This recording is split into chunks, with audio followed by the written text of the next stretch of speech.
que é uma aula importante, uma aula de empreendedorismo jurídico. E você que está assistindo aí, pode ser que você tenha trabalhado o dia todo ou não, mas eu quero você com energia aí, com animação para assistir essa aula. Não importa se você está deitado no sofá, se você está sentado na mesa, para mim, pode ficar tranquilo. Eu quero você bem à vontade, mas eu quero você bem atento, bem atenta, para a gente começar a falar dessa importante questão aqui. Então, vamos lá. Bom, eu anotei de uma forma bem didática quais que são os objetivos dessa aula. Então, o que você vai aprender assistindo essa aula? A ter uma mente mais inovadora e empreendedora, tá? A apresentar formas práticas de enxergar as novas oportunidades, porque muitas pessoas pensam, nossa, mas como que essa pessoa consegue enxergar tantas oportunidades? Como que consegue enxergar algo bom onde a maioria das pessoas só vê problemas, etc. Tudo isso nós vamos tratar por aqui. Possibilidade, então, de criação de produtos e serviços únicos. Então, eu vou falar com vocês como criar produtos e serviços únicos, como fugir da maioria, do pensamento da maioria, e até mesmo por que você tem que fugir desse pensamento da maioria. Também entender a importância do empreendedorismo centrado no cliente, com o cliente totalmente no foco. Então, isso aqui são só as deadlines, são só as headlines, né? São só as linhas iniciais da aula, mas vamos falar de forma mais detalhada cada uma dessas questões. Bom, começando tudo, o que é empreendedorismo? O que é empreender? Se alguém já tem alguma experiência empreendedora, algum outro negócio, por mais simples que seja vender um brigadeiro na faculdade, qualquer outra questão, isso é empreender também. Porque não tem dificuldade com relação ao conceito, pessoal. Empreender realmente é resolver algum problema e ganhar dinheiro por isso, ou ser remunerado por isso. Não necessariamente com dinheiro, tá? Existe o empreendedorismo social, que ele tem outro tipo de remuneração que não é financeira. Mas a questão aqui é problema. Então, vou começar essa aula falando o seguinte para você. Ame os problemas, adore os problemas. E aí eu sei que muitas das pessoas, quando veem problemas, preferem reclamar deles, preferem se queixar. Mas, pessoal, os problemas são realmente o amorzinho da vida de vocês, para dizer assim, de uma forma engraçada para você gravar.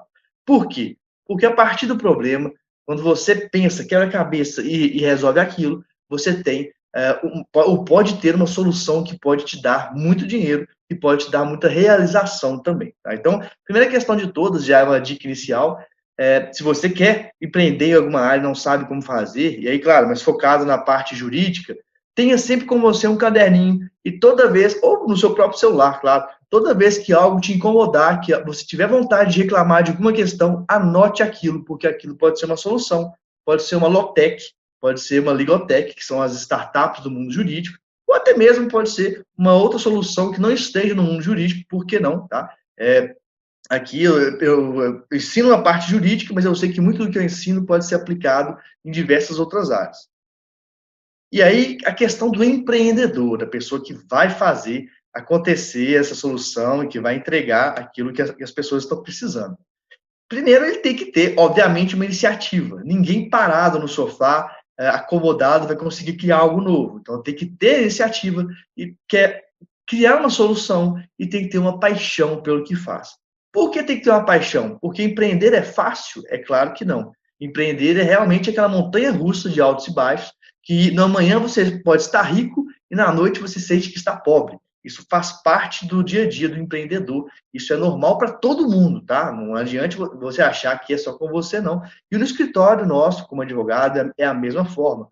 Talvez no amanhã você fique muito empolgado porque ganhou recurso até que você pensava que não conseguiria ganhar, já que era um recurso muito difícil, e pode ser que no mesmo dia você fique frustrado, fique frustrada com aquele seu trabalho, porque você teve algo negativo na justiça ou em alguma outra questão do seu trabalho e que você não esperava por isso. Isso é também empreender. Empreender não necessariamente é você criar um novo CNPJ, criar uma PJ, não. É ter essa postura, ter esse comportamento de lidar com os problemas.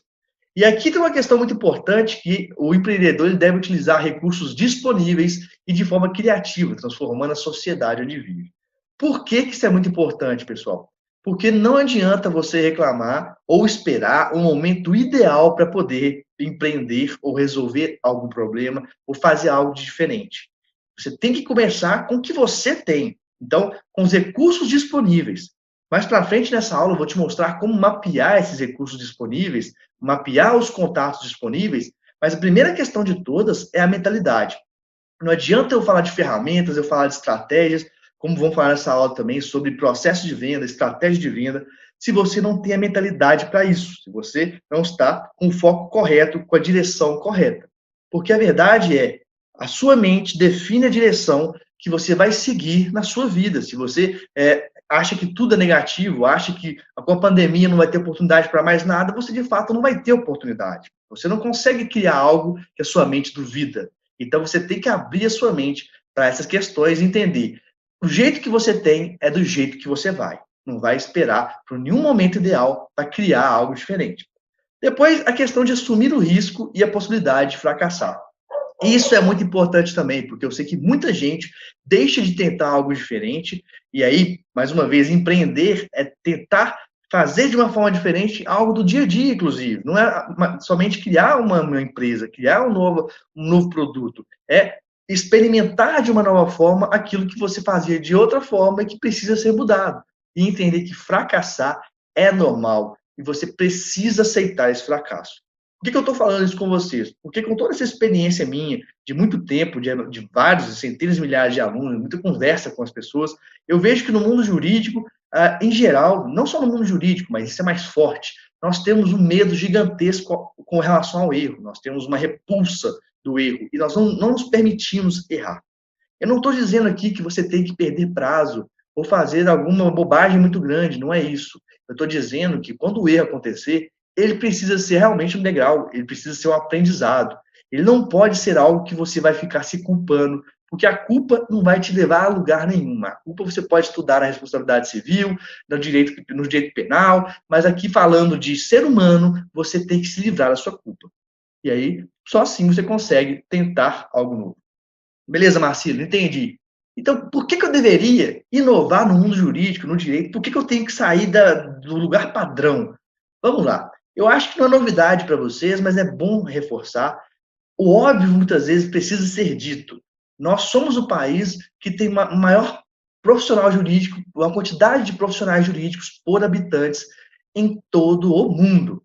Isso em si já é uma questão impactante. E se a gente olha para os números, nós temos aí 1.300.000 advogados atualmente, com a perspectiva de que em 2030 tenhamos 2 milhões de advogados ou mais.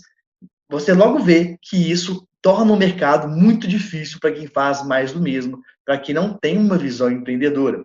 Também nós temos mais faculdades do que o resto do mundo inteiro juntos. Isso é impressionante, porque junta os Estados Unidos, junta toda a Europa, junta toda a Oceania, junta a África, todo lugar que você imaginar, e nós temos muito mais. Nós estamos perto de 1.500 faculdades de direito no Brasil, é muita coisa isso.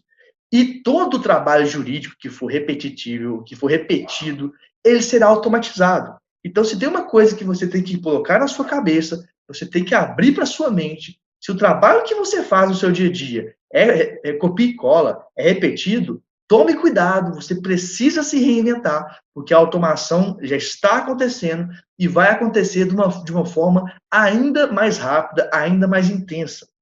Isso, pessoal, no início pode parecer ruim, mas é algo muito bom, porque o papel da automação é deixar o advogado, deixar a advogada livre para poder fazer aquilo que é humano, aquilo que você, de fato, foi estudar na faculdade. Se você não foi estudar na faculdade para fazer copia e cola, para fazer petições ou recursos repetitivos, não, você não foi para isso. Você foi criado para pensar, para operar o direito de uma forma mais holística, de uma forma mais ampla. E é isso que você vai fazer. Inclusive seguindo o princípio de Pareto, tá? Ele diz o seguinte: 20% do seu trabalho vai te dar 80% do seu recurso financeiro. Isso serve para tudo. Depois você dê uma olhada, uma analisada na sua vida. Mas o que vai acontecer é que cerca de 20% do seu trabalho não vai ser automatizado. Os 20% do trabalho do direito, do cenário mais amplo, não vai ser automatizado. E 80% a 90% disso tudo será automatizado. Então, num cenário como esse, que nós temos excesso de profissionais, e profissionais que vão ser mais ainda chegando ao mercado, e que vai ser automatizado, não é algo a mais, não é um plus você pensar de forma empreendedora, você buscar o empreendedorismo dentro do direito, não. eu digo mais, é uma obrigação. É uma obrigação porque se você não se reinventar, se você não empreender com você próprio, eu não digo somente no seu escritório. Se você é uma pessoa que trabalha no escritório grande, você tem que ser a sua empresa e você tem que buscar ser empreendedor para se reinventar. E calma que nós só estamos iniciando. Eu espero que você não esteja ainda aqui já desesperado, já desesperada. Eu estou aqui te ajudando a energizar um pouco mais para pegar todo o conteúdo que a gente vai ter um pouco mais para frente. Então, sobre o comportamento do empreendedor, eu tenho aqui 3 conjuntos de comportamentos que o empreendedor precisa ter. E cada um dentro desses conjuntos, temos diversos comportamentos específicos que a gente vai falar um pouco. Dentro do conjunto de realização, é a busca de oportunidade e iniciativa. Como eu disse sobre questão de oportunidade, nós somos criadores dessa oportunidade. Ficar parado na zona de conforto não gera oportunidade para ninguém. Então, você tem que, primeiro, entender a necessidade de sair da sua zona de conforto. E uma notícia boa é que, no mundo digital, a sua zona de conforto ela pode ser quebrada dentro da sua casa, na sua cadeira, no seu sofá. Você pode ficar, digamos, corporalmente confortável, sentado, mas mentalmente desconfortável em busca de novas oportunidades. Tem que entender que vai ter que correr risco, sim, não tem como não correr risco. E até a teoria do risco no direito empresarial, mas o risco é calculado. Isso quer dizer que você tem que estudar. Não é você ser um kamikaze e fazer tudo de qualquer forma, sem pensar. Não, não é isso. Bom, exigência de qualidade e eficiência. Mais uma vez, empreender significa que pode errar? Sim, mas não significa que você possa deixar para lá a qualidade, a eficiência, a produtividade. Nada disso. Persistência.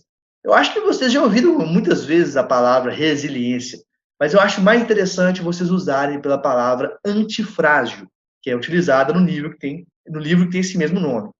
Por que antifrágil? Porque algo que é frágil, imagine um cristal. Se o cristal cai, ele quebra e se espatifa todo. Imagina algo que seja, qual é o contrário de frágil? Seria duro? Duro seria uma pedra bem resistente. Se você joga uma pedra resistente de um prédio altíssimo e cai no chão, essa pedra não vai quebrar, ela não vai mudar em nada. Então, a ideia de ser antifrágil é que quando você vai ter dificuldades, vai ter aquelas porradas da vida, você não vai quebrar como o cristal, mas você não vai se manter inerte como uma pedra. Você vai se moldando de acordo com a realidade e com aquilo que vai aprendendo.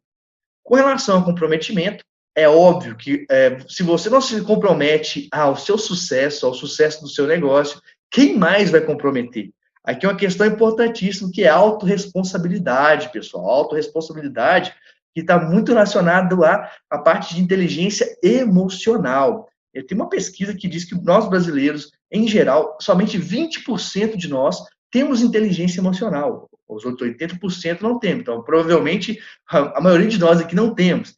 Por que isso é importante? Porque um dos elementos da inteligência emocional é justamente a automotivação. É saber que o seu resultado, o seu sucesso, não é culpa ou não é responsabilidade do governo, ou do seu cliente, ou da faculdade, ou da escola, ou da pós-graduação. Isso tudo está aí para te ajudar, para te levar ferramentas para que você esteja mais capacitado para, então, criar tudo que deve ser criado. Mas não adianta nada, por exemplo, você está numa pós-graduação ótima como essa da Verbo Jurídico, de ponta, inovadora, e ela é muito boa mesmo, então eu posso falar que vocês é muito boa. Mas se vocês não fizerem por onde de estudar e de aplicar, não tem pós-graduação nenhuma, nem no MIT, por exemplo, eu já sou graduado pelo MIT, né, eu tenho uma especialização pelo MIT, que é a maior faculdade de tecnologia do mundo, em lugar nenhum vai te salvar se você não fizer por onde. Bom, falando sobre conjunto de planejamento. Aí, depois disso tudo, dessa parte da realização, da mente sua, você tem que buscar as informações sobre o que você quer fazer, sobre o que você quer mudar, sobre oportunidades. Eu vou falar especificamente onde encontrar essas informações. Você tem que ter metas. Sem metas, se você não estabelecer onde você quer chegar, você vai procrastinar, você vai enrolar, porque isso é normal do ser humano. O ser humano, pessoal, é preguiçoso por natureza. Nós somos preguiçosos. Mas a gente não pode nos render a isso. A gente tem que ter um momento de preguiça, tem que ter, faz parte, mas não pode ser a maioria da nossa vida. Depois tem o planejamento e monitoramento sistemático. Você tem que planejar tudo e monitorar tudo a todo momento. Não adianta você pôr algo para acontecer, não monitorar, largar para lá e depois, não deu certo. Não é assim que funciona.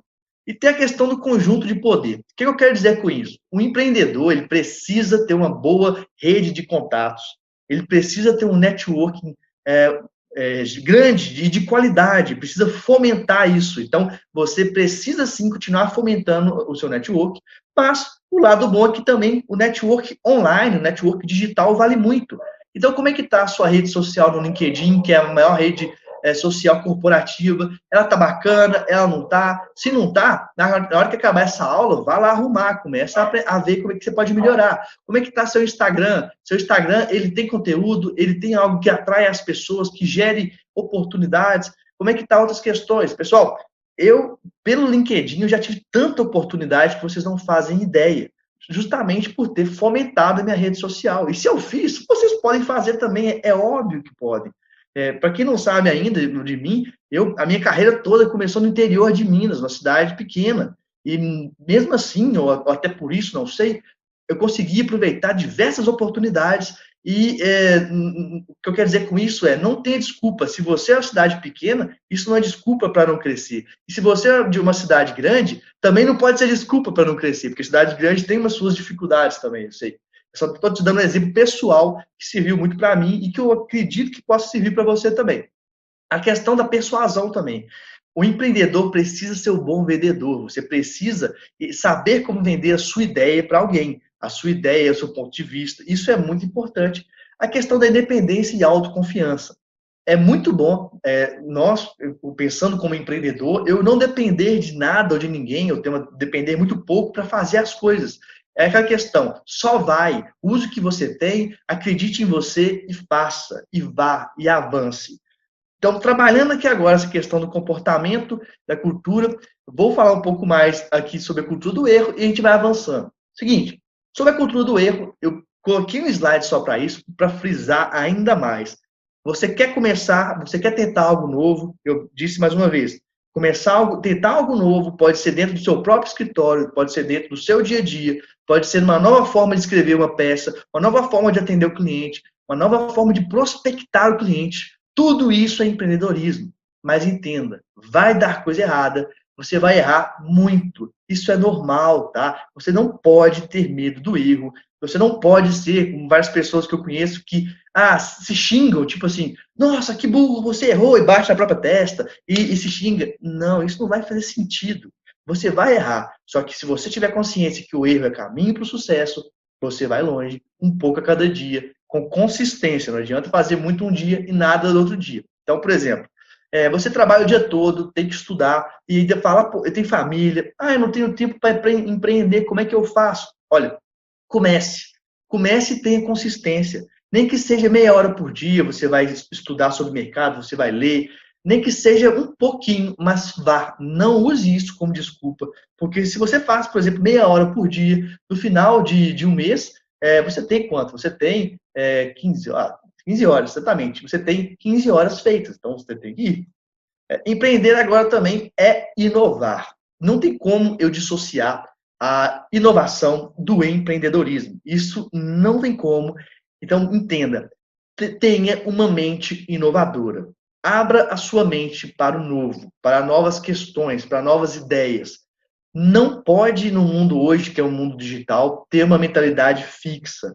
Não pode ter um pensamento que não aceite divergências. Infelizmente, nós temos hoje muitas divergências gigantescas. A questão é dividida entre direita e esquerda, entre quem gosta de família e quem não gosta de família. Está tudo muito polarizado. E isso não pode ser assim para alguém que queira empreender. Você pode ter as suas ideias, os seus conceitos, não tem problema, mas você precisa aprender a abrir a mente para a visão do outro lado, mesmo que você não concorde, porque se você não abre a mente, você não consegue empreender de uma forma mais incisiva. E aí você tem que entender o seguinte, por que você vai ter que inovar? A competição está cada vez maior. Claro, temos mais pessoas, o valor do serviço jurídico está caindo, a tecnologia está chegando de uma forma mais forte, então, competição cada vez maior. Curva de adoção de novas tecnologias é cada vez mais rápida. O que eu quero dizer com isso? Aquelas pessoas que gostavam muito de tecnologia e estavam sempre olhando isso, elas tinham uma diferença muito grande das pessoas que não olhavam. Ainda tem, tá? ainda aqueles advogados que escolhem usar a tecnologia a seu favor, ainda tem uma grande diferença dos que não escolhem. Mas isso está diminuindo, as pessoas estão cada vez mais aprendendo a usar mais rápido a tecnologia. Então, ainda é uma diferença. As barreiras de entrada para os mercados estão cada vez menores. Aqui eu quero dar um exemplo para você. Se você é do interior de São Paulo, não sei, de repente é de Barretos. Você é de Barretos e aí, às vezes, para alguém que está aqui em Minas Gerais, onde eu estou, era difícil de ter clientes por lá. Era uma barreira de entrada. Hoje em dia, pessoal, não existe barreira de entrada territorial. Inclusive, eu convoco vocês, eu convido vocês a pensarem até se é importante vocês terem escritório físico. Eu falo muito que não é necessário mais o escritório físico, por diversos fatores.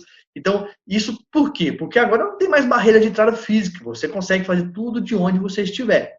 Acesso fácil à informação e à tecnologia. O conhecimento jurídico, ele é cada vez mais fácil. Isso cria o quê? Cria commodity, cria um cenário que o conhecimento jurídico sem valor agregado, ele vale pouco, ele é muito facilmente acessível. E se você só acha que só conhecimento jurídico vai te levar a um lugar muito bom no direito, eu tenho que dizer para você que não vai. Eu, inclusive, sou muito crítico e eu sou muito ferrenho em algumas coisas que eu falo, no sentido de quebrar alguns paradigmas do direito. E eu posso dizer sem problema para você, não adianta nada a pessoa ser mestre, ser doutor, ser pós-doutor no direito, se ela não souber de empreendedorismo, se ela não souber de marketing, se ela não souber de tecnologia. O que vai acontecer é que essa pessoa PhD, né, que é pós-doutor em direito, ela vai trabalhar para aquele cara que às vezes tem só a pós ou nem isso, mas que tem noção sistêmica de todas essas desses novos conhecimentos. Essa é a realidade de hoje. Essa é a realidade totalmente diversa daquela realidade tradicional que as faculdades ainda nos criam, ainda moldam a nossa mente. Então, eu tenho que abrir o olhar de vocês para isso. Vocês precisam entender que um conhecimento como esse, que é de empreendedorismo jurídico, isso aqui é ouro para vocês aplicarem e se diferenciarem. Com relação aos consumidores, pessoal, o consumidor hoje tem escolha demais. Ele consegue acessar, da mesma forma que você, como advogado, consegue ter clientes de qualquer parte do Brasil ou do mundo, o consumidor, o cliente, eu sei que a advocacia não é relação de consumo, mas a gente fala consumidor porque a gente fala do estudo do consumidor, tá? Mas o cliente, ele pode escolher o advogado que ele quiser, de onde ele quiser, e aí, como é que você fica se você é apenas mais um, está na média de todo mundo? Então, tem que pensar sobre isso. E há uma tendência também muito grande de quebra de grandes monopólios, tá? Então, eu posso dizer para vocês, já estive dentro de grande escritório, mais de 500 advogados, né, dentro do escritório, conheço como funciona, mas a grande realidade é que no mundo digital a tendência é de quebra de monopólios, de grandes escritórios, às vezes se fundirem com outros, ou até mesmo serem comprados por escritórios estrangeiros, mesmo que seja de fachada, para aguentarem a concorrência. Isso faz com que quem é escritório menor e consegue ser ágil, empreendedor, rápido, com custo reduzido, consiga crescer muito. Então, atente-se a isso também. Sobre efeitos da inovação. Quando você inova, você é empreendedor e está pensando em inovação, o que pode acontecer? Você pode ser mais produtivo, já que você está pensando uma nova forma de fazer aquela mesma petição. Você tem uma petição, você pensa uma nova forma de fazer, então você pode ser mais produtivo. Você pode reduzir os custos do seu negócio, aumentar a competitividade, porque se você reduz o seu custo fixo, você consegue cobrar menos, e se você cobra menos, você muitas vezes mantém o seu lucro, então você não precisa preocupar com isso e vai se tornar mais competitivo, mais valor para a sua marca. Eu aposto que vocês já criticaram, já falaram, nossa, escritório tal não faz um serviço melhor do que o meu nunca. Mas as pessoas vão sempre para lá. Por quê? Valor de marca. Marca não é bobagem não, pessoal. A construção da sua marca pessoal e da marca do seu escritório é fundamental, é o que nós chamamos inclusive de branding, para você se diferenciar da grande maioria. Entre você que trabalha bem a sua marca, como eu falei, mesmo que seja pessoal, e entre alguém que não trabalha, há um nível de competitividade, de diferenciação muito grande. Então, a redução também de turnover e aumento da lucratividade, que é justamente quando você inova, você perde menos grandes talentos que possam trabalhar com você. E mesmo que você seja um escritório, né, só o escritório só seu, você também pode perder, deixar de perder aqueles parceiros estratégicos que estão com vocês também. Agora, tem uma questão que é uma pergunta que eu preciso fazer. O que você perde sendo conservador? O que você perde não abrindo a sua mente para inovar, para buscar um empreendedorismo para a inovação. Olha, perde market share, ou seja, perde parcela de mercado para quem é competidor, inovador, e eu posso dar vários exemplos, existem diversos escritórios que são inovadores, que estão ganhando muita grana com diversas áreas novas do direito, né? Com diversas formas ágeis e enxutas de gerir um escritório, problemas de deficiência e falta de produtividade. Então, se você é conservador, você não assimila as novas técnicas de produtividade, você deixa de ser eficiente, enquanto que as pessoas que estão inovando não estão tendo esse problema. Perda de colaboradores importantes. Mais uma vez, muitas das vezes, as pessoas que trabalham com você não estão lá somente por dinheiro, estão lá por uma série de outras questões de motivação. E pode ser, inclusive, inovar, criar algo novo para aquele cenário, para aquele escritório que esteja trabalhando. Mudança de ramo de negócio também. Então, por ser conservador, você talvez não enxergue a necessidade de ir para outro ramo, de ir para uma nova área que é importante, de ir para uma nova área que pelos estudos de mercado e pelos resultados práticos, é a área de maior crescimento. Então, por exemplo, a área de startups. Então, por isso, não seja conservador nas ideias ao empreender. Sobre falha da inovação. Por que a maioria dos escritórios falham? Por que a maioria dos advogados falham a inovar? Se você não sabe ainda, pessoal, eu também já tive mais ou menos 1 ano e meio, fui head de inovação, né, do escritório grande, eu era sócio também, depois eu decidi sair para prestar consultoria, eu brinco que eu saí para poder ir para mais advogados, tá? Mas eu fiquei muito tempo dentro disso, então, uma experiência minha também. Então, por que inovação falha? Falta de definição dos objetivos da inovação. Não adianta inovar por inovar. Você tem que ser empreendedor em busca de problemas, inclusive internos ou problemas do cliente, criar algo novo com um objetivo definido. Inovar por inovar não faz sentido. Visão distorcida do futuro. Essa é uma questão muito importante. As pessoas estão saindo das faculdades de direito e hoje em dia continuam sendo formadas assim, com uma mentalidade totalmente distorcida do que é o mundo, do que é a realidade da era digital, pessoal. Várias pessoas ainda estão, eu não sei se é o seu caso, mas eu convivo com muitas pessoas que estão ainda assim, que muito fixas naquela questão do ego do direito, da falta de colaboração, da dificuldade de não passar informações, da falta de transparência, uma série de questões que eram comuns no direito que eu chamo de analógico e que hoje no mundo digital não dá mais. Tanto é que existem aí mais de 20 novas profissões jurídicas no direito para pessoas que não querem seguir mais o mesmo, não querem mais serem advogados ou fazerem concurso. A questão importante também é o fraco alinhamento entre ações, metas, estratégias e objetivos. Eu falei lá no início sobre mentalidade. Quando você vai empreender, você tem que amarrar tudo, você tem que ter uma estratégia muito bem definida. E isso não quer dizer que você não possa errar, quer dizer que você sabe onde quer chegar e você vai reformular essas metas, essas estratégias, esses objetivos e essas ações se forem necessárias. Mas você só reformula quando algo está bem feito, senão não adianta nada.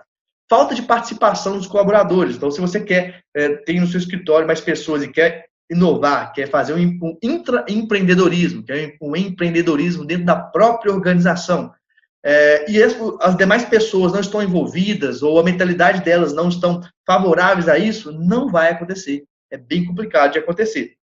Falta de mensuração de resultados. Meus amigos, minhas amigas, entendam uma questão. Nós estamos na era também dos dados, a era data-driven, ou seja, nós temos que ser guiados por dados. Vou até falar uma brincadeira aqui que vocês vão entender, mas você não vai esquecer mais. Não pode tirar mais as decisões da sua vida do sovaco. Porque eu achei. Não. Você tem que ter informações sobre isso. Você tem que mensurar, você tem que medir. Tá? O exemplo de como que você mede, que você pode mudar muito a sua advocacia, existe uma startup nova que se chama Legalium, que ela é de automação. Ela automatiza desde o atendimento até a documentação. E eu estava conversando com o Dixon, que é o CEO da Legalium, sobre essa questão, e a gente viu uma questão interessantíssima. A gente viu que o advogado, em média, para atender o cliente, demorava 1 hora. E para, depois disso, elaborar procuração, contrato de honorários, petição inicial, era mais ou menos 2 horas a mais. Então, no total, 3 horas para atender um cliente. Com essa ferramenta de automação, nas mesmas 3 horas, era possível atender 18 clientes. Então, a gente só percebeu isso fazendo o quê? A mensuração daquilo. E aí, quando você faz isso, você vê se um investimento em uma ferramenta ou não vale a pena ou não, com base em mensurações. Bom, falta de comunicação e acesso à informação. Outra questão que nós temos muita dificuldade, e não é só nós do direito, é o brasileiro em si, é com uma comunicação mais assertiva, é com uma informação mais bem detalhada para as pessoas que estão dentro dos projetos. Isso é muito importante. Ok, então vamos falar sobre identificar oportunidades, que eu acho que é isso que você quer. Eu acho que você quer, pô, Marcílio, como que eu vou então ser aquele empreendedor ganhar milhões? Calma que para começar, antes de ganhar milhões, você tem que começar e tem que estruturar, não é? Não adianta você pensar somente lá no alto e não fazer o dever de casa aqui na base. Então, a primeira questão de todas é que a oportunidade está nos olhos de quem vê. E quanto mais você se treina para isso, mais fácil fica enxergar oportunidades. É por isso, inclusive, que muitas pessoas que já têm muitas empresas, já têm muitos negócios, abrem outras, têm mais facilidades de criar outras. Por quê? Porque o olho fica treinado. Então, é algo que você tem que ir se treinando aos poucos. E como que vai treinando? Eu falei uma dica para você já. Todo problema que tiver, que você quiser reclamar, anote, depois tente pensar soluções para esse problema. Isso é uma forma também. Então, onde as pessoas, em gerais, que não são empreendedoras, veem crise, veem problemas, veem caos, veem confusão, o empreendedor vê oportunidade. É justamente aquela frase, enquanto algumas pessoas choram, outras vendem lenço. O que você quer fazer? Você quer chorar? Você quer estar sem o seu dinheiro, sem a sua realização? Ou você quer se realizar diante disso? E quando eu falo realizar, não é explorar a crise, não, tá? Ganhar dinheiro na crise não é ganhar dinheiro com a crise, é diferente. Então vamos identificar a oportunidade. Olha, primeiro você tem que saber, se for para pensar, qual é a primeira competência que eu, como empreendedor, tenho que ter? É justamente identificar as oportunidades. E aí, o que você pode se perguntar? O que eu poderia fazer a mais ou de uma forma diferente nesse ramo de atividade? O que eu poderia fazer que as pessoas não fazem? Porque normalmente nós temos tendências de olhar o que o outro faz e de pensar, ele faz aquilo, vou fazer também. Não. Olhe para fora, abra a mente, tente fazer o que a maioria não faz, tente olhar para o mundo como a maioria não olha. Outra pergunta importante: quais as necessidades mal atendidas ou não atendidas na sua região de atuação? Quais os problemas as pessoas estão enfrentando? E aqui, essa pergunta vale, inclusive, se a sua região de atuação ela é nacional, se você atua de forma online para em diversos casos, qual que é, então, os principais problemas que não são atendidos? Será que o problema talvez não seja a questão jurídica, talvez seja a experiência do cliente, talvez seja uma demora de ser atendido. De repente, você vai resolver isso aí colocando um robô de atendimento, que é um chatbot, que vai estar 24 horas online para fazer o primeiro atendimento de um cliente. Enfim, isso é empreender, fazer algo diferente, é pensar em problemas e querer solucionar esses problemas.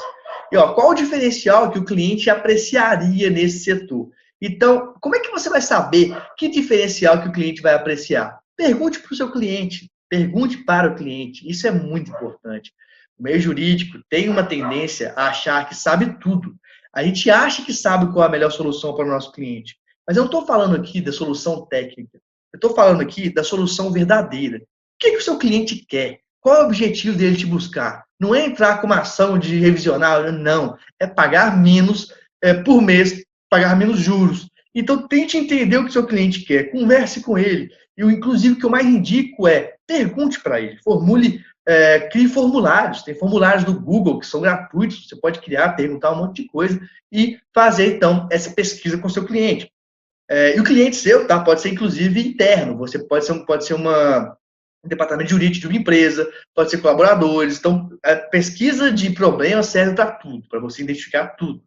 E também pensar, existe a possibilidade de expansão? Será que eu consigo expandir o meu trabalho da forma como eu faço agora? E expandir o trabalho, lembre-se, mundo digital. Sempre pense digital, digital, digital. Expandir o trabalho pode ser ter uma ferramenta ou ter softwares que te ajudem a ter mais clientes por todo o Brasil. Não necessariamente criar uma nova sede, você não precisa mais disso. Até mesmo pensando em escritórios virtuais, que são aqueles escritórios que você tem lá seu telefone, uma secretária virtual, seu endereço, enfim, você não precisa mais de gastar muito dinheiro com sede física. Fontes de ideias. Eu falo diversas fontes que você pode olhar para elas, pegar aquela lupa de investigador lá, de Sherlock Holmes, tá? Vai pegar a sua lupa de Sherlock Holmes e vai achar os problemas. Então, observação de problemas e necessidades não atendidas em sua plenitude. Essa vai ser sempre a primeira fonte de ideias para o empreendedor. Problemas. Sempre vai ser. Mas não é a única. Tem mais.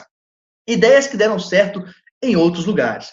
Aqui eu tenho que falar para você o seguinte, meu amigo, minha amiga. Eu vou chamar você de amigo e de amiga porque eu quero tanto que vocês sigam de fato e se melhorem na atividade de vocês, que eu sinto até esse carinho. Então, por isso que eu chamo vocês de amigo e de amiga. Seguinte, o bom, tá? O lado bom do Brasil ter muito problema, o Brasil é subdesenvolvido, tem problema pra caramba. E isso é bom para quem quer empreender. Por que isso é bom para quem quer empreender? Porque você pode fazer o que nós chamamos de empreendedorismo por espelhamento. Você não precisa ser o gênio de novas ideias. Você dá uma googada, joga no Google, soluções que você quer, escreve em outras línguas. Ah, Marcílio, mas eu não sei falar inglês, eu não sei falar espanhol, eu não sei falar russo. Você não precisa saber falar isso. Já viu falar do Google Tradutor? Claro que já. Jogue no Google, faça essa experiência depois. Coloque no Google Tradutor, coloque em russo, por exemplo, e pesquise em russo. Depois, quando abrir a página, vai aparecer em russo. Você clica no botão direito, traduzir para português. O texto vira em português. E aí você consegue pegar a fonte de outros países, como que eles têm resolvido problemas semelhantes. A grande maioria das startups que nós temos no Brasil, e não somente de outras áreas, as jurídicas também, elas são cópias de startups de outros lugares. Eu falo muito, pessoal, uma das coisas que eu adoro falar é sobre futurismo no direito. E uma das fontes que eu tenho para poder cravar os rumos do mercado são mercados mais evoluídos que o nosso. Então, quando você entende isso, achar formas de empreender não é tão difícil. Você não tem que ser o gênio da lâmpada ou ter o gênio da lâmpada. Você precisa abrir a sua mente e querer fazer algo diferente. Mais uma fonte de ideia, experiência como consumidor. Pense na sua experiência como consumidor.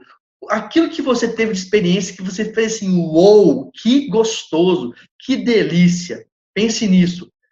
Como que você pode, então, como consumidor, e aquilo também que você não gostou, nossa, que atendimento péssimo, nem olhou para minha cara, parecia que está fazendo um favor, tudo isso que você teve como experiência, aquilo ali é um insumo fantástico para você pensar em soluções e até mesmo em melhorar o seu próprio negócio. Então, aproveite essas questões. Mais uma fonte. Empregos ou trabalhos anteriores, ou capacidades e competências pessoais. Empregos ou trabalhos anteriores, toda a experiência que você já teve fora do direito, elas também ajudam muito você a pensar em novas soluções. A questão da capacidade e competências pessoais, ela passa muito, pessoal, pelo autoconhecimento.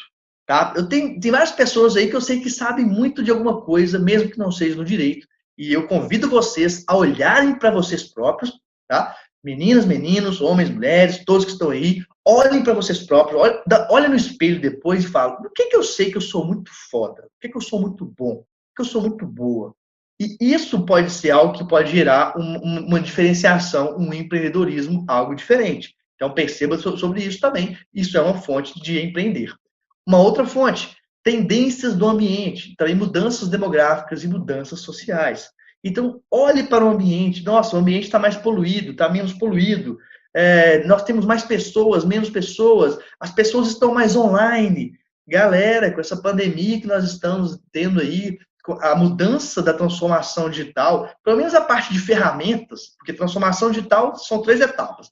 É cultura, ferramentas e modelos de negócio. A parte de ferramentas cresceu demais. Olha aqui, nós estamos aqui tendo uma aula pelo Zoom, e várias outras pessoas têm aulas pelo Zoom, tem reuniões por videoconferência, mas isso é apenas uma pequena coisa, uma pequena tecnologia que pode ser utilizada. Mas isso muda muito, por mais que seja pequeno, muda muito. Você já percebeu, por exemplo, que o brasileiro está 9 horas por dia online? Olha o seu cliente online aí, gente. 9 horas por dia. Tem alguém que fica 9 horas dentro de um escritório, dentro de um shopping? Normalmente não, a não ser que trabalhe nesse local. Então, o cliente está online. Você precisa se atentar a essas mudanças para poder chegar no lugar certo, o cliente, e empreender. Caos econômicos, crises, atrasos, ou seja, tudo que for um problema grande, um caos, olhe isso com bons olhos e busque empreender com base nisso, tá bom? Outro lugar também que ajude você também, que te dão novas visões, franquias, patentes, feiras e exposições. Então, tudo isso são ideias de outras pessoas que te ajudam também a pensar de uma nova forma. Existe um livro, pessoal, que se chama Roube como Artista. Quando você cria algo, você não tem que criar nada do zero. Não estou dizendo que você tem que copiar nada de ninguém, mas você não tem que criar nada do zero. Você pode se basear em outras ideias e moldar a sua. Isso, no mundo do design, da criação de serviços, criação de produtos, isso é muito normal, isso é possível de se fazer. Então, pense nisso também. Pode olhar em revistas especializadas, em centros de pesquisas. Então, está cheio de pesquisas sobre oportunidades em universidades, etc. Contatos profissionais podem te dar novas ideias. Converse com pessoas de outras áreas. Ouça aqueles colegas, aqueles amigos, namorado, namorada, noivo, noiva, etc., de outras áreas. Ouça a pessoa com o olhar mesmo escutativa, que é tentando pescar. Opa, isso aqui é legal, deixa eu anotar. Opa, isso aqui é interessante. Ouça, assim, tá? Aquele bate-papo que você vai ter tomando a cervejinha, aquele negócio do boteco, é bom, mas aproveite aquilo também de uma forma produtiva, é mais uma fonte de ideia. Mais uma vez, negócios em gerais que já sejam existentes, escritórios em gerais que já sejam existentes. Se você acrescenta algo, você cria novo, faz uma nova combinação, você está inovando, você está sendo empreendedor, está sendo empreendedora. Então, isso tudo aqui foi para poder mostrar de fato para você onde que você vai achar insumos para ser empreendedor, fazer diferente e como que isso é acessível a todo mundo. Você não precisa ser um super-homem, uma super-mulher, um Batman, uma mulher gato para poder fazer algo diferente, empreender no mundo jurídico, tá? Não é isso. Agora, tá, aqui eu só coloquei o resumo de tudo que eu falei para vocês, vou passar. Uma outra questão muito importante, isso eu acho fundamental, e isso é algo que bate muito negativamente no mundo do direito. Como eu já falei ao longo dessa aula, os paradigmas do mundo jurídico, os paradigmas que nós somos criados na faculdade, eles estão todos errados com relação à sociedade atual. Isso é difícil, pessoal. Nós, como a gente vai para a faculdade, a gente tem uma espécie de uma mentalidade, um chip instalado na nossa mente. Porque a gente vê o nosso professor falando juridiquês, a gente vê determinadas posturas, a gente vê, não tem normalmente aula de empreendedorismo, não temos normalmente aula de métodos de startup, não temos nada, consciência do mundo digital, não temos nada disso na faculdade de Direito. E a gente sai achando que o mundo é um mundo de Rui Barbosa, porque é isso que nós somos ensinados. Só que nós estamos num mundo de Alexa, de Siri, de tecnologia, de robô, de inteligência artificial, que acontece. Então, se você se basear no mundo tradicional, que a maioria dos seus professores talvez tenham vivido, tá? Os professores de graduação tenham vivido, você não vai se dar bem, porque o mundo digital é outro mundo, é outra realidade. E aqui eu estou dando uns exemplos só para vocês verem, até de uma forma descontraída, sobre previsões que deram errado. Então, olha só, o Charles Duell, comissário do escritório de patente dos Estados Unidos, lá em 1899, disse naquela época que tudo que podia ser inventado já foi inventado. Então, se a gente fosse seguir essa lógica dele, não teríamos iPhone, não teríamos, o que mais que vocês gostam aí? Startups como iFood, o Uber, não teríamos nada de diferente. Olha como essa crença limitante e é uma pessoa referência da área. Uma outra questão também, do New York Times. A TV nunca será concorrente do rádio, pois as pessoas precisam sentar e fixar os olhos na tela. A família americana não tem tempo para isso. Meu amigo, minha amiga, olhe como hoje isso parece absurdo, mas naquela época, New York Times, super referência, cravou em 1939 que a televisão não daria certo. E a televisão, tudo bem, hoje em dia está sendo substituída por outros tipos de tela, mas a ideia de que nós temos que estar parado olhando, a gente continua nisso, a gente fica no celular, no notebook, no tablet, ou seja, a previsão, um paradigma totalmente errado. Um outro paradigma errado, ó, do Thomas Watson, presidente da IBM em 1943. Eu acredito que haja um mercado mundial para talvez uns 5 computadores. Olha só, a própria IBM, tá? A própria IBM, eles não acreditavam que o computador poderia ser algo, o notebook, etc., algo tão amplo na sociedade. E a última com relação a esse paradigma do próprio Bill Gates, o gênio da Microsoft, que em 1981 disse que 140 KB serve suficiente para qualquer pessoa. 140 KB não serve para nada, nem para ouvir uma música, nem para ver uma foto, para nada. Mas naquela época o paradigma que ele tinha era esse. Então tome cuidado com os paradigmas de direito que vocês estão se guiando, principalmente naqueles que são mais tradicionais e mais limitantes.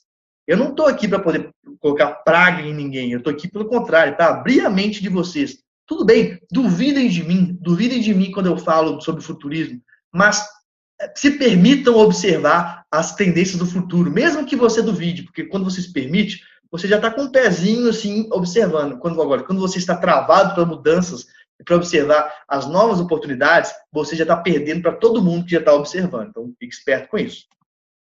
Tá. E aí, falamos sobre as oportunidades. Você quer desenvolver algo novo, você quer empreender. E o que você tem que ter em mente? O desenvolvimento que você for fazer tem que ser orientado a cliente. O cliente tem que ser a razão de tudo que você faz, tem que ser o centro de tudo. Isso é importante porque a forma anterior de se criar um produto era assim: eu tenho uma ideia, eu tenho a tecnologia, eu lanço o produto. Depois eu vou ver se os clientes querem, se resolve o problema, se o mercado vai aderir. Não pode ser assim mais. Então, vocês têm que fazer, primeiro, você tem que fazer descoberta de clientes, tá? Você vai fazer uma série de pesquisas para poder descobrir o que essas pessoas X que você está pesquisando, quais são os problemas delas, quais são as dores dessas pessoas. Então, esse nome dor é um nome quase igual ranço, né? Tem gente que não odeia falar dor, tem gente que odeia falar ranço. Mas aqui é para você entender o significado, realmente é uma dor. É aquela coisa que. Quem aqui já teve. As mulheres, eu tenho certeza. Eu já tive também um sapato que você colocou e que na hora que você calçou, incomodar, mas que ia ser ok. Aí, a partir do dia, você vai usando aquele sapato, parece que você quer morrer. Começa a dar calo no seu pé, começa a acabar com você. Isso é a dor. É isso que você tem que sentir. É isso que te incomoda, tá? Realmente tem essa intensidade no negócio. Depois disso, você vai ter que testar, você vai ter que formular hipóteses, você vai validar com os clientes. Quando eu falo criar clientes, é que só depois que você testou e validou, é que você pode pensar assim, em criar uma cadeia de clientes para o negócio que você está fazendo novo. E aí sim, tá? E aí é um método das startups. Você vai preocupar em criar CNPJ, em criar uma organização, em fazer, em criar mesmo, né, uma empresa. Tá? Só para vocês entenderem a lógica quando você faz desenvolvimento de qualquer coisa orientada ao cliente. Porque a verdade é que o modelo jurídico, nós não fazemos assim. A gente sai, passa na OAB, e aí alguns mais rápido, outros menos rápido. Depois vai trabalhar, pode ser para alguém, pode ser abrir um escritório próprio, abre lá, mas não é moldado pensado no cliente. É moldado o seguinte: eu tenho conhecimento jurídico, eu sei entrar com as ações, eu sei fazer consultoria, vou fazer. Não é a lógica de o que o meu cliente precisa, o que ele precisa de mim, como que ele quer ser atendido, como que ele quer que eu cobre os honorários. Aí você vai falar de graça. Não, gente, não necessariamente de graça, tá? Existe técnica para cobrança, técnica para parecer que o valor por exemplo, ancoragem, que você parece que você está dando desconto, mas não, você está dando desconto, mas a pessoa lembra, ela vê a vantagem que ela está tendo. Enfim, existe uma série de técnicas, que não é agora o que eu vou falar, que você pode agradar mais o seu cliente. E aí eu quero te ensinar uma técnica muito interessante, que é a técnica de reverse, que é para você ver algo que é muito legal. São perguntas reversas para poder melhorar o produto ou o serviço. Normalmente a gente não pergunta o ruim, né? Então, por exemplo, como reduzir a satisfação dos clientes? Então, você vai parar um dia e vai falar: o que eu faço para o cliente não gostar nada do meu trabalho? Como que eu faço isso tudo? Você não pense somente que, vou perder um prazo. Não. Pense o seguinte: como que eu faço? Eu anotei. Não responde e-mails em menos de 48 horas. Não tem um relacionamento próximo, ou seja frio, seja distante. Evite ouvi-lo, aquele pensamento que diversos advogados falam: não tenho tempo, não posso, etc. E aqui eu tenho que dizer para vocês que não necessariamente você, como pessoa, precisa ouvir o seu cliente toda hora, não, tá? Com ferramentas de automação, com chatbots de atendimento, parte desse trabalho, ou boa parte desse trabalho, pode ser feita pela automação também. O que não pode é você não estar presente na vida do seu cliente e não estar disponível. Aí, outra questão ainda dessa questão de como reduzir a satisfação do cliente. Coloque as prioridades do cliente como sua última prioridade. Quem nunca falou isso? Eu já conheço várias pessoas que falaram: não, aquele cliente chato, não quero atender ele não, tem um monte de coisa para fazer e tal. Olha, se o cliente é tão chato, se é tão ruim atender ele, dispense o cliente. Isso também você precisa de ter coragem para fazer. Dispense aqueles clientes que nós chamamos de abacaxi, que são aqueles que dão muito trabalho e que pagam pouco. Ou então, aqueles até pagam bem, mas que o trabalho que dá, a dor de cabeça que dá, não vale a pena. Tenha coragem de dispensar um cliente também. Bom, a última questão que eu coloquei no exemplo: Coloque o cliente em contato com pessoas que não possuem conhecimento sobre o produto ou serviço. Veja como ele fica. Isso acontece muitas vezes em escritórios grandes, mas também em escritórios pequenos. Vai passando de uma pessoa para outra, porque às vezes o colaborador saiu, etc. E a pessoa não sabe exatamente o que falar daquele processo, né? Então, esse tipo de coisa também é bem complicado. Então, use a técnica reversa, a técnica de reverse, para poder ver tudo que você pode fazer para o seu cliente não gostar e, obviamente, não fazer e criar soluções em torno disso. Então, vamos falar agora, então, um pouco sobre modelo, sobre como modelar essa nova empreitada que você vai querer fazer, que pode ser uma solução, pode ser uma empresa, pode ser startup, etc. Obviamente, pessoal, aqui eu não estou inventando a roda, não. Eu estou mostrando para vocês o Business Model Canvas, que é o modelo de criar novos negócios de uma forma rápida. É muito usado pelas startups, mas talvez se você não saiba, eu não lembro o nome do criador, ele foi criado por uma pessoa, mas com a colaboração de mais de 220 pessoas do mundo inteiro, que são pessoas referências da inovação. Foi criado em 2011, 2001, não me lembro. Mas a questão do Business Model Canvas é que te ajuda a enxergar de uma forma panorâmica, como um voo de helicóptero, o seu negócio. E aqui eu trouxe para você colorido. Então, primeira questão, você quer fazer alguma coisa. Então, o que você quer fazer? Essa é a proposta de valor. O que você quer fazer? Eu quero entrar com a ação judicial. Não. Eu quero ajudar pessoas que... Eu vou dar um exemplo da revisional aqui, só para vocês entenderem. Que querem pagar menos juros no financiamento dos seus veículos, e eles se sentem justas, etc, etc, etc. É um exemplo. Como? Então, quais vão ser as principais parcerias, as atividades que vou ter que usar para alcançar, quais são os recursos, isso é uma questão. Estou falando rápido aqui, mas a gente vai passar de uma forma mais devagar por cada um disso aí, tá? Depois, para quem? Quem que é o segmento de clientes? Eu falei depois, mas eu estou quase que desmentindo o que eu falei. Primeiro, você tem que olhar o seu cliente para depois construir o seu negócio, né? Claro. Relacionamento com clientes. Quais canais de venda? Qual vai ser o custo? E como você ganha dinheiro? Então, vamos lá. Então, primeiro, oferta de valor. O que você faz pelo cliente? Veja que quando você define o que você vai fazer, você já define o cliente. O que eu tenho que fazer para ele, para ela, para essa pessoa. O que eu vou fazer? Você define isso. Depois você define também, nessa mesma lógica, como que eles vão chegar até vocês? Quem vai passar a oferta de valor, passando pelos canais e indo até o cliente. Por que isso é importante? Porque qual que era o modelo tradicional da advocacia? Era o advogado, a advogada, parado, sentado, esperando o cliente chegar. Hoje em dia, você pode chegar até o cliente de uma enormidade de formas por meio do marketing de conteúdo, por exemplo. Marketing de conteúdo é plenamente válido e ético, com vídeos, com textos, com e-books, etc. Com canais de atendimento diversos em redes sociais, em sites, etc. Então, você tem que definir como que o cliente vai ter contato com você. Depois, qual que é o tipo de relacionamento? Você vai ter um relacionamento mais próximo, vai ser um relacionamento mais formal, vai ser um relacionamento mais informal mesmo, que, olha, você pode me chamar não de doutor, me chama de Marcílio, eu estou aqui para te ajudar, nós vamos construir junto a solução para o seu problema, e você tem que definir como é que você vai fazer isso. O que você ganha em fazendo isso? Essas são as suas fontes de receita. O que você vai ganhar? Como que você vai ganhar dinheiro ali? É uma assinatura? Você ganha um valor mensal?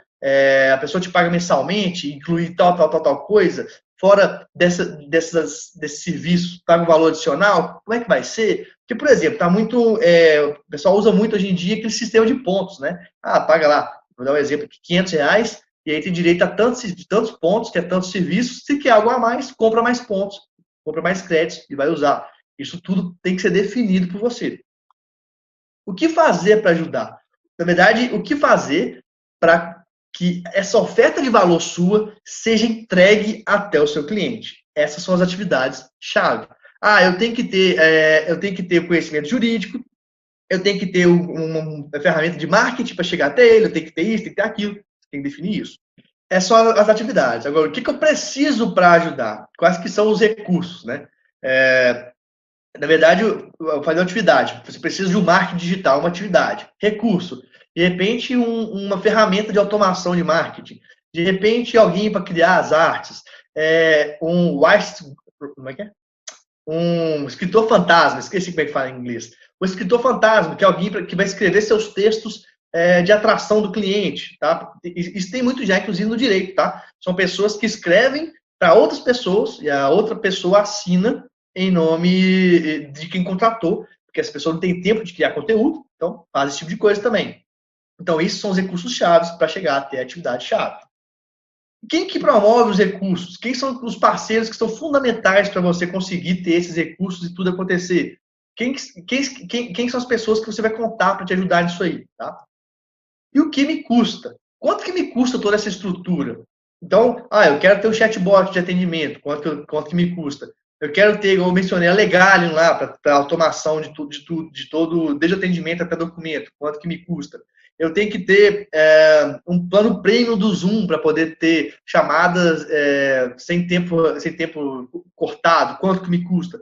Tudo isso tem que estar estabelecido, porque lembre-se, estamos na era dos dados, você tem que ser um empreendedor guiado por dados. E vamos falar então um pouco agora, depois de falar isso tudo. E pessoal, aqui o conteúdo é vasto, eu tenho um determinado tempo para falar com vocês, então se vocês depois quiserem ver com mais calma, vocês acessem o site e veem com mais calma e reveem tudo que eu falei com vocês aqui, que tem muita coisa importante para vocês de fato empreenderem, de fato criarem soluções, oportunidades e dinheiro. Agora, uma pergunta que é muito importante, eu tenho certeza que você pensa e quer saber. Como que você cria serviços, cria produtos que sejam únicos, que sejam diferentes do normal, diferentes da maioria? Veja só, a criação de produtos, eu vou mostrar a criação tradicional versus a criação ágil. Na tradicional, veja aqui a legenda, o que é fixo e o que é variável. Então, na tradicional, a funcionalidade é fixa. A qualidade ela é meio fixa, meio variável. E o prazo e o custo é que varia. Então, na forma tradicional de construir algo, você muda o prazo ou o custo. Na forma ágil, não. Na forma ágil, o prazo é fixo, o custo é fixo e a qualidade é fixa. Por quê? Quando você tem uma metodologia ágil, que não é aula de metodologia ágil, você é instigado a entregar mais rápido, uma qualidade maior, com custo menor. E aquilo é fixo. Só que você é instigado a mudar as funcionalidades do seu serviço de acordo com os feedbacks que os clientes dão. Isso que é o mais importante. Então, aquilo que você entrega, as funcionalidades daquilo precisam ser repensadas, estarem abertas à mudança a todo momento. E aí, uma questão da diferenciação também, quando você vai criar algo, tem uma metodologia que nós falamos, que é usar a metodologia ágil, usar a metodologia Lean. O que é Lean? Quando você for experimentar algo, você for testar algo novo, algo diferente, seja o mais rápido, o mais barato possível. É o que nós chamamos de criação de protótipo. Então, você vai entender e definir as pessoas, você vai conversar com as pessoas, você vai entender qual é o seu problema, qual é a sua dor, ou você vai mapear isso aí. Você vai ter as divergências, você vai ver, olha, já fazem isso, isso e isso para solucionar esse problema. Não é bem solucionado, quero solucionar de outra forma. Você vai decidir como fazer, criar suas metas, seus caminhos, etc. Você vai criar um protótipo, que é algo que não é o final que você vai entregar, mas é algo que já dê para testar. E aí você vai validar com esses clientes se é isso que eles querem, para eles serem co-criadores da sua solução. Eu sei que parece muita loucura no mundo jurídico isso, mas é isso mesmo. E as pessoas estão cada vez mais abertas para esse tipo de postura. Então, para você também criar algo diferencial, você tem que ser ágil, ser enxuto e construir tudo centrado no cliente. E falando um pouco mais de diferenciação, que eu também não sou o criador disso, né? Algumas pessoas já podem ter ouvido falar, já podem ter lido o livro, mas basicamente o que vocês precisam entender é que todas as áreas tradicionais do direito são oceano vermelho. Então, direito civil, oceano vermelho. Direito de família, oceano vermelho. Direito criminal, oceano vermelho. Direito empresarial, tradicional, oceano vermelho. Quer dizer o quê? Quer dizer que os mercados estão, tudo isso que vocês estão vendo, mercados, eles existem, mas estão extremamente saturados, uma concorrência gigantesca. Por que é vermelho? É vermelho em alusão à ideia de que é um oceano cheio de sangue, em que as pessoas estão brigando umas com as outras por dinheiro, por clientes, e que quem pega os maiores clientes são os tubarões, que são os grandes escritórios. E nesse ambiente, você disputa normalmente pela questão do trade-off, ou seja, da relação valor-custo. Por isso que os clientes, para quem advoga numa área como todo mundo, uma área normal, que não tem um diferencial de valor, que não mostra que é diferente, sofre com os clientes pedindo desconto, não querendo pagar, etc. É justamente por isso. Então, oceano vermelho, mercado existente, vencer o concorrente, demanda existente, então a demanda que você já tem há muito tempo. A questão é valor, custo-benefício, e aí você tem que tentar diferenciar ou abaixar o máximo de custo para poder tentar entrar no Oceano Vermelho. Não à toa, há escritórios de massa que cobram aí R$ 20 por mês por processo. Eu ouvi uma live esses dias aí com o Eduardo Quetz, que é o CEO da ADV Box, que é um software de gestão. Ele me disse que tem escritório que ele conhece que paga R$ 7 por mês por processo, para gerir o processo. Então, é isso que acontece no Oceano Vermelho. Já no Oceano Azul, é um mercado inexplorado. E a tendência de mercado hoje, pessoal, é cada vez mais de nicho e subnicho. Então, exemplo, vamos falar um bem clássico. Direito de família para famílias homoafetivas. É algo bem nichado, é algo bem específico. E como você nicha muito, você consegue até criar um mercado inexplorado, um mercado do Oceano Azul, que é a ideia daquele mar bem azulzinho do Caribe, que você pode nadar para um lado, para o outro. Você pode, inclusive, errar que os seus concorrentes não vão te matar, no sentido figurado, não vão te atropelar, porque há um espaço maior para isso. Então, a concorrência não é tão relevante. Você pode criar uma nova demanda, então, criar uma nova necessidade, uma nova forma de atendimento, e aí você sai dessa ideia de valor-custo. O valor na percepção do cliente passa a não ser mais o dinheiro, mas o que você entrega de experiência. Isso é muito importante, pessoal. A experiência do cliente, a experiência do usuário, isso é algo que vem do mundo digital, mas entrou para o mundo da advocacia também. Ela é fundamental para ter mais clientes e para poder ganhar mais dinheiro também. E aí você consegue, então, pensar um novo mercado, fazer algo diferente. Para você entender um pouco mais, eu mostrei aqui o exemplo do Oceano Azul, do Cirque du Soleil. Por quê? Aqui tem a linha vermelha, é o Ling Bros, tá? E o Barn Ballet, que são circos muito grandes lá dos Estados Unidos, e tem os circos regionais menores. Então, se você analisar na curva do azul e do vermelho, você vai ver que o estilo da curva de valor é muito parecido. Então, esses dois têm preço médio, as circenses famosos e caros, espetáculos com animais, espetáculos em vários picadeiros não é muito, diversão e humor é muito, vibração e perigo altíssimo, então aumenta o risco do negócio, picadeiro único, não tem picadeiro único, então tem vários picadeiros. Aí você vai olhar a curva de valor do Cirque du Soleil, é totalmente diferente, é isso que eu quero que vocês entendam. O Cirque du Soleil cobra muito mais caro do que os outros. Os outros já estão disputando por preço. Então, o preço deles são bem parecidos. Entre o vermelho e o azul são parecidos. O Cirque du Soleil é mais alto. Astros circenses. O Cirque du Soleil não tem grandes astros. Por quê? Isso diminui o custo. Qualquer pessoa, eles podem tirar uma pessoa por outra, não tem que pagar grandes cachês, enquanto que os outros circos têm grandes astros e cachês altos. Espetáculos com animais. Cirque du Soleil não tem espetáculo com animal. Isso diminui o custo e diminui problemas, aumenta agrada as pessoas que gostam de animais, que não querem que os animais sejam maltratados, ou seja, mudou a percepção da cor de valor, diferente dos outros. Espetáculos em vários picadeiros, também não tem. É um espetáculo em um picadeiro único, extremamente exclusiva e extremamente bem planejado. Os outros já são diferentes. Diversão e humor é alto também, até que isso manter, beleza. Vibração e perigo é alto também, mas o humor e o perigo é menor do que os dos concorrentes, e isso traz menos risco para o negócio. E depois, enquanto que os concorrentes param em picadeiro único, tá? O picadeiro único eles não tinham, aí tem coisas que só o Cirque du Soleil tinha, que era tema, ambiente refinado, músicas e danças artísticas. Essa é uma forma de quebrar a ideia valor-preço, porque você faz algo totalmente diferente que os outros não fazem. É isso que você tem que entender. Tudo bem. Eu acho que eu anotei na tela aqui, pessoal, tá azul.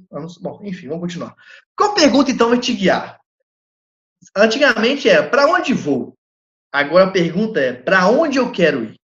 O que eu quero falar com vocês com essa pergunta aqui? A gente tem mais alguns slides, mas a gente já está indo para o final. Eu quero que vocês entendam que vocês precisam ser o dono do seu caminho empreendedor. Você não tem que ficar do tipo, deixa a vida me levar. Você tem que ser responsável pelo seu caminho. Tá. Com relação ao planejamento de tempo, o que eu acho que é importante vocês entenderem que vocês precisam definir as atividades que vocês vão fazer, estimar a duração das atividades, Pessoal, você tem que ter noção de quanto tempo você faz cada uma das coisas. Quanto tempo que é para você fazer uma petição, atender o cliente, tudo tem que ser estimado. Vai criar uma sequência de atividades, vai estimar quanto que precisa de recursos ou quais recursos e vai definir um cronograma. Aqui nesse ponto, eu coloquei para vocês uma questão que eu acho importante, que é sobre engenharia de vendas. Vocês precisam aprender a vender e não da forma tradicional. Existe uma ideia de que o direito não tem que vender. Na verdade, o direito precisa sim vender, já está quase acabando, e não pode vender de uma forma que seja antiga, precisa vender da forma que seja a forma moderna de venda. Então, como é que é isso? Enquanto que a venda tradicional, o foco é no produto, no serviço, eu já falei para vocês aqui demais, o foco na venda, da engenharia de vendas, que é a venda moderna, é para o cliente. Na venda tradicional, o foco é na empresa, agora aqui, foco nas histórias de referência. Então, você contar, olha, eu tive um cliente que já teve essa situação, eu resolvi assim, assim, assado, é assim que você vende muito mais fácil.